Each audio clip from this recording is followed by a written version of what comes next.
When it comes to building an ETF portfolio, most investors split their holdings into two primary categories: growth and value. On the growth side, you have the big names built for strong growth potential, funds tracking the S&P 500 like SPY or VOO, or the NASDAQ 100 like QQQ or QQQM. But on this channel, I always try to emphasize alternative strategies like GARP or momentum investing that move away from the basic market cap weighted ETFs and are built to maximize growth potential. And a great example of that is SPMO. This ETF has crushed the S&P 500 and the NASDAQ 100 over the last year, 3 years, and 5 years. But the growth side is also naturally more volatile, because you're leaning into the strongest, highest growth names in the market, which have a tendency to be heavily concentrated in big tech. And when those names run, they run hard. But when the market turns, they fall harder too.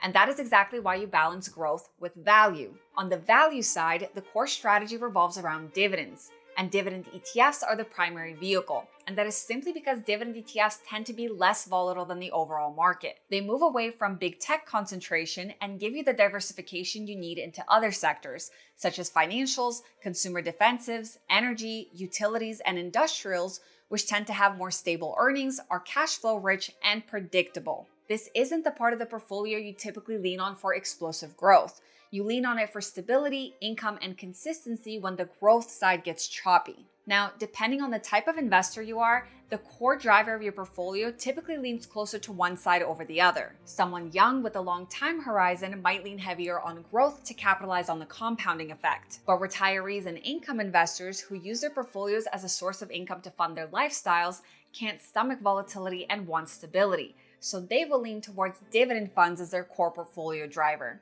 And here you've got prominent names like SCHD, VYM, DVY, DGRO, and DEVO, which happens to be one of my favorites. These funds have a history of delivering great long-term consistent growth with very strong risk management, plus a decent yield of around 3 to 4%. In past sell-offs, these ETFs have outperformed the overall market by a large margin.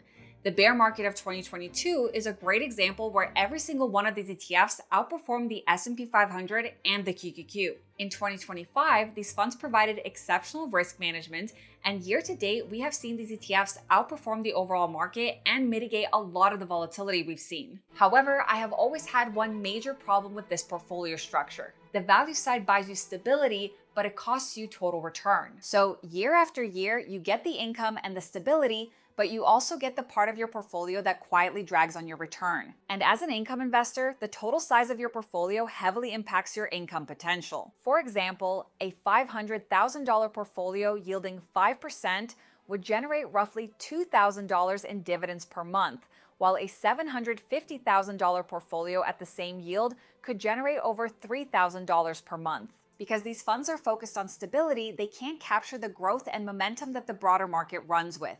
It's not that strong growth doesn't exist on the value side, but it's just heavily influenced by economic trends and sector trends. And because dividend funds are so diversified into hundreds of stocks, those opportunities tend to slip away. So the question that I had is, how could someone capitalize on stronger growth opportunities within the value sector without sacrificing the risk management or the dividends you want from that part of your portfolio? What if you could take the strongest growth traits, like momentum, and apply them to a dividend-focused portfolio? So imagine taking a fund like SCHD and tilting toward names showing the strongest momentum right now.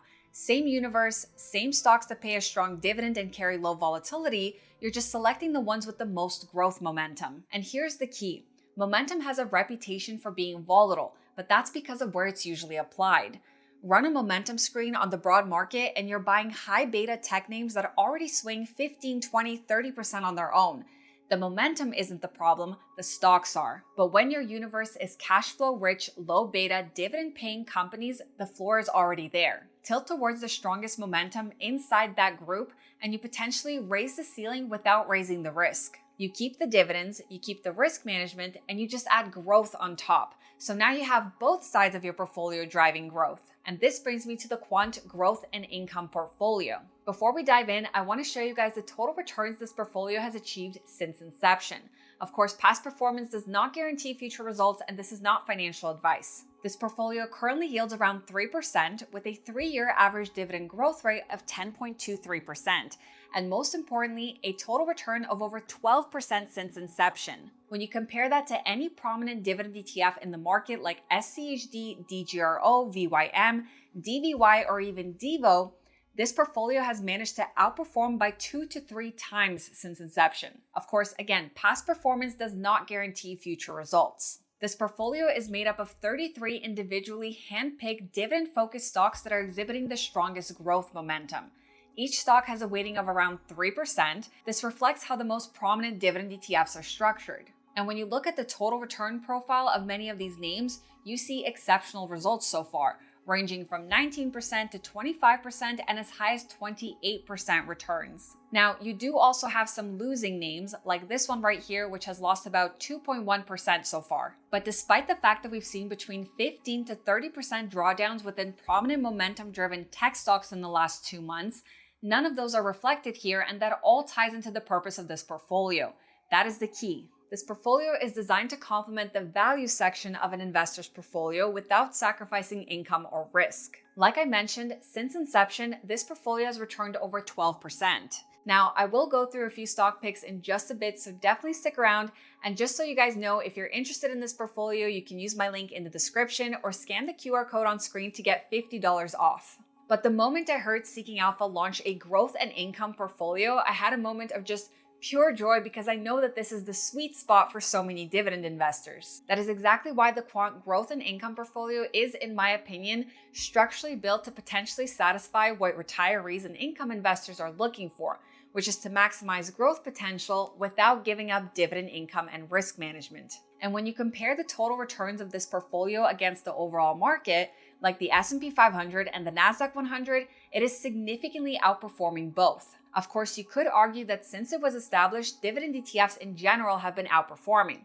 So what does this mean for the future of this portfolio? Well, again, I turn to the Alpha Picks portfolio for reference. There's a real history behind the quant and momentum-driven strategy of this portfolio. I first covered the Alpha Picks portfolio, which is a portfolio designed to maximize total return potential through quant and momentum investing. Since inception, which was over 4 years ago, that portfolio has roughly tripled the performance of the S&P 500, returning around 360%. Year to date, it has returned over 25%, and over the last year, it has returned over 50%. And again, past performance does not guarantee future results. But of course, this portfolio does exhibit higher volatility because its focus is within the growth and big tech sector of the market. There's a track record there where the same quant and momentum strategies are now being applied to a dividend-focused portfolio. Now, I can only reveal up to 3 individual holdings, so let's take a look at the first one, which is RTX Corporation. This stock is actually a core holding of one of the most prominent dividend ETFs in the market right now, which is CGDV. And since June 3rd, this stock has returned over 22%. Now, why was it chosen? Well, RTX is one of their top industrial stock picks. When you look at the reasoning, you can see what Seeking Alpha outlined. This company focuses on aerospace, defense, and military, and it maintains a strong presence in the industry supported by a record $271 billion backlog. Its $11.2 billion in cash from operations continues to support its growth outlook. And the profitability metrics are absolutely phenomenal, with working capital growth of 389% year over year versus an industry average of 7%, and operating cash flow growth of 36.8% versus an industry average of 7%. The company also continues to maintain its status as a dividend aristocrat, with 36 consecutive years of dividend payments and 33 years of dividend growth. Like I've mentioned many times in my videos, cash flow is one of the most important metrics for determining a company's growth potential and stability, and free cash flow growth in particular is a metric I really love. So notice how you're not just purchasing stocks blindly. Every single pick comes with a detailed breakdown of the reasoning behind it, the quant metrics, the earnings growth, and the overall strategy. Now, let's look at another example, which is Valero Energy Corporation. This stock has returned over 32% since the portfolio was established, and you can already tell this is a name within the energy sector. The quant score on Seeking Alpha rated it a strong buy, and the focus of this pick was on its profitability. Valero is one of the world's largest independent refiners and a leading producer of transportation fuels, renewable diesel, and ethanol. Some of the primary factors behind the strong buy rating was that the company generated $1.8 billion in operating income, a dramatic improvement from an operating loss just the year prior. It also has excellent gross profit margins at 14.5% and a 17.7% return on common equity. And with global petroleum demand strengthening amid conditions in the Middle East, the energy sector has boomed, and Valero has been able to capitalize on that exceptionally well. Now, what I love about this portfolio is that it doesn't focus on just one sector. It has a strong mix across a large variety of value and dividend sectors, from energy to utilities to financials and healthcare, in order to create a well-diversified portfolio. Another example of a pick that's returned around 12% is First American Financial Corporation, which, as we all know, is a financial stock. The primary factors behind this pick were its exceptional growth, with their first quarter earnings of $1.33 beating estimates by 28 cents. They achieved a revenue of $1.8 billion, which exceeded expectations by $10 million. So, in my opinion, the value portion of a portfolio can be complemented with this growth and income portfolio to help boost total return potential. Again, this is not financial advice, and past performance does not guarantee future results. This is just my personal opinion. And yes, there's a very short history here, but again, given the success and power of the Alpha Picks portfolio going back to 2022, and the fact that their growth and income portfolio uses the same valuation and quant metrics, I personally have a lot of confidence in this portfolio. The goal here is strong yield potential of around 3%, a strong dividend growth rate, and risk management baked in. And don't forget, if you're interested in signing up, you can use my link down below or scan the QR code on screen to receive $50 off this portfolio. A big thank you to Seeking Alpha for sponsoring this video. And that is all for this one. If you haven't yet, make sure you subscribe to my channel and hit the thumbs up button for the YouTube algorithm. Thank you guys so much for watching, and I will see you in my next one. Bye! This video is for educational and entertainment purposes only and is not financial, investment, tax, or legal advice. Discussions of ETFs, investing strategies, market updates, or specific funds are general, not tailored to your financial situation, and should not be relied upon for decision-making. Investing involves significant risks, including total loss of principal, and past performance does not guarantee future results. I am not a registered financial advisor. My content reflects personal research and publicly available information. I may earn affiliate commissions from mentioned products or links disclosed per FTC guidelines, but these do not influence my opinions. Always consult a licensed financial professional and verify information independently. By watching this, you agree I am not liable for any losses or consequences from your actions. International viewers should consult local regulations.